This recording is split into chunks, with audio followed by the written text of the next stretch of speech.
Today I'm going to make it over to the Smithsonian Castle so we can check that out. The Smithsonian was named after one man, and this was the original site of the Smithsonian. So we're gonna go check it out. I know a little history about the Smithsonian and why it has become so important.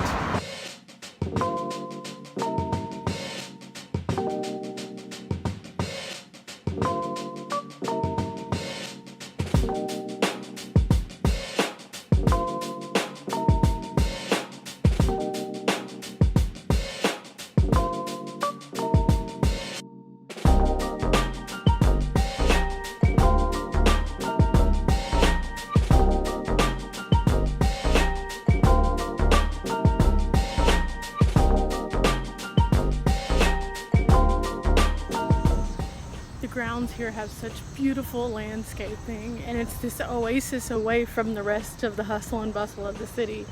It's absolutely breathtaking how amazing this place is. It's so pretty.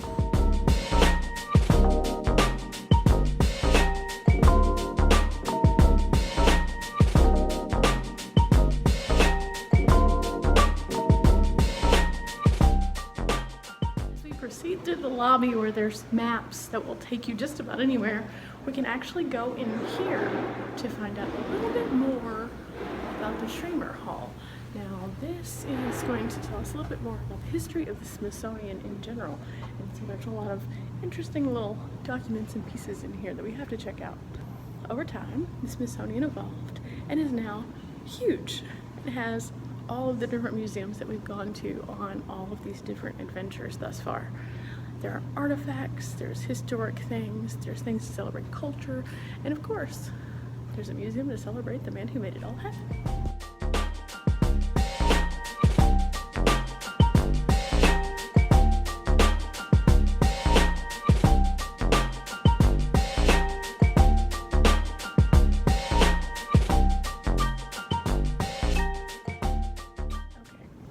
Say, when I walked in and saw the panda cam, it made me really excited about going to the zoo.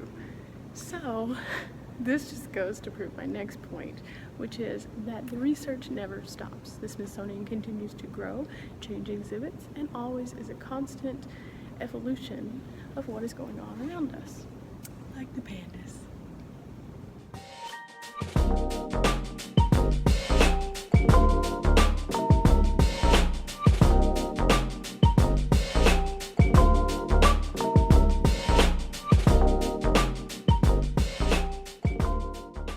Can you believe that each of these cases is symbolic of one museum? That's right, one museum. There's a lot of museums here. This is James Smithson. So who was James Smithson, you might ask? James Smithson was an Oxford grad who believed in the sharing of knowledge. And because of that sharing of knowledge, we now have the Smithsonians. After visiting the Smithsonian Castle, we got to see the first museum. It was pretty cool because although it wasn't extra huge, there was enough space in there that they could start a pretty legit museum. Later on, it became one building and then another building and then another building, and now it's over 20 buildings. That's a lot. That's a whole lot. It looks like we have enough time to do another thing, so we're gonna go to the Wrigley Center, which is directly beside the Smithsonian Castle. Like directly, like there's the Smithsonian and here's us here. So we're gonna go in, and I honestly have no idea what's in here. Okay, so each stop that you make in DC, just a heads up, have a bag check. So that means that you're going to need to open your bag, give it to somebody. They're going to go through it with a little thing, just like they do at the airport, no big deal. But some of the places have bag restrictions on sizes too. You can call ahead to find out which ones those are. Most of them don't care, but like yesterday, I couldn't wear my backpack on my back. I had to wear it on my front. So, just a heads up, that does exist.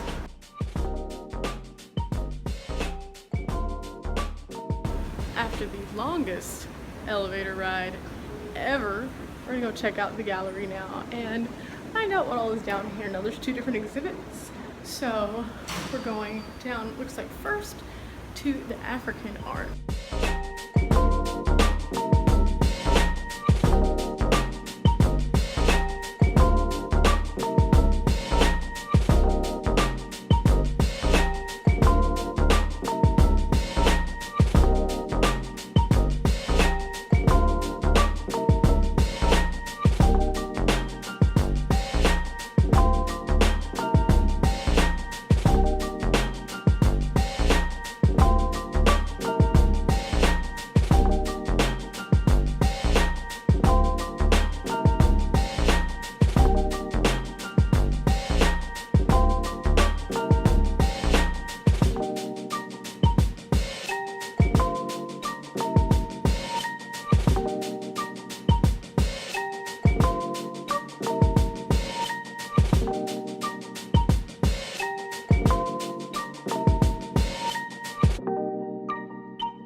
in this area, it has taken us to a Buddha exhibit, and there are so many different Buddhas and amazing things in here.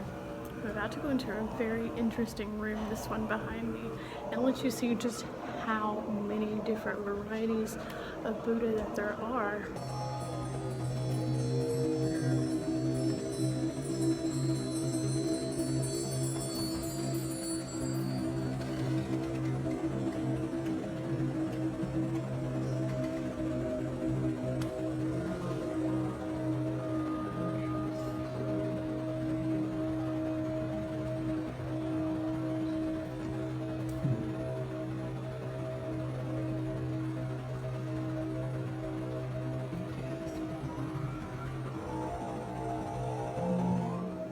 In the background, you can hear the Buddhist monks chant that they would do for ceremonies and different rituals and things like that, along with all of the different versions of Buddha.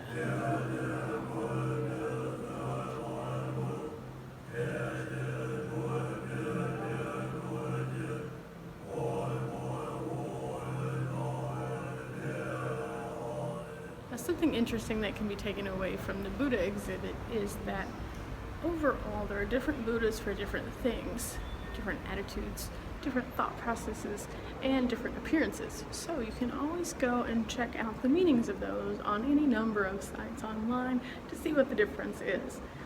All of them are really interesting though, so intricate, very detailed, very interesting to see.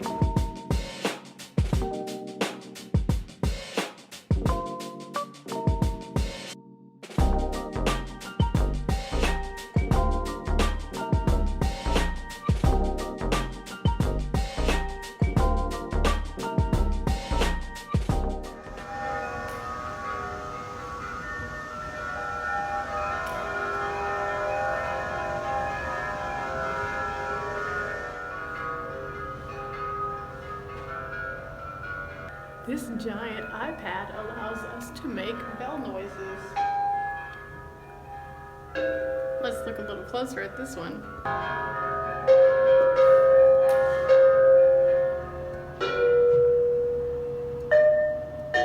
The tunnel that we went down actually brought us up into another gallery, and so we're getting another one of the galleries in, and it's pretty cool.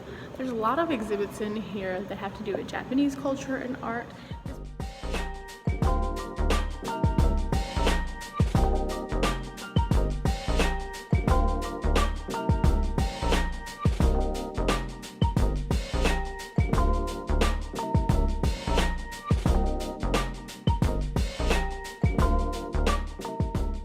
The first statue I showed you is one of 4, and they're the guardians of the north, south, east, and west, which is why they're standing on top of something.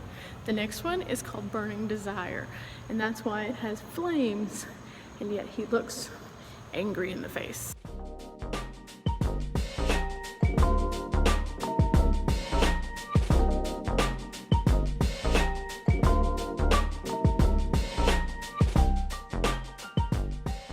This is actually the man of the hour, Mr. Freer, and they documented several different moments where he was looking at another person's work because he thought that they shared the same ideals. So that's what this series was, and that's the guy the museum's named after.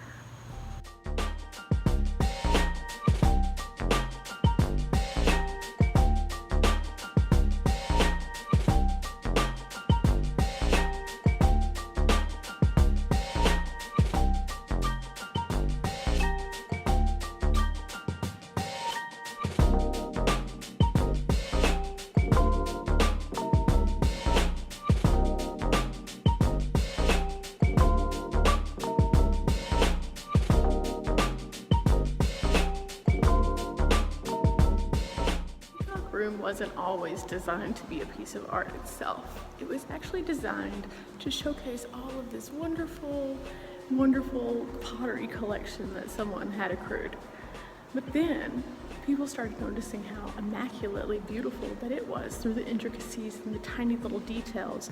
And it was actually completely disassembled as a room and brought in and set back up as a piece of art.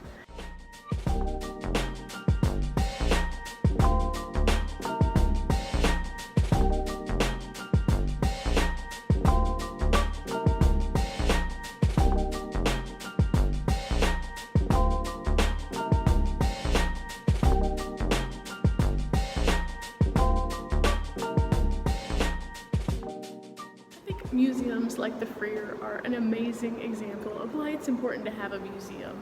There are these artifacts that tell such a rich history and story of cultures that have grown past where they once were. And now, because of these items still being here, we can learn from that culture.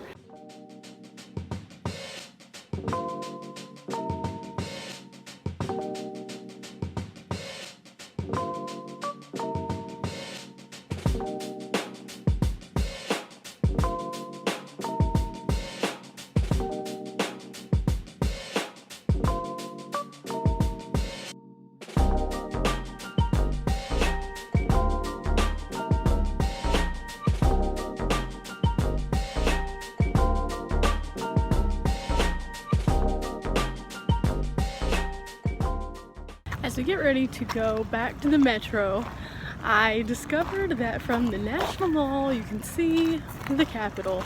I haven't been this way, I've been all around this way and never seen it. So I have a great vantage point of the Capitol on this side and the Washington Monument on this side.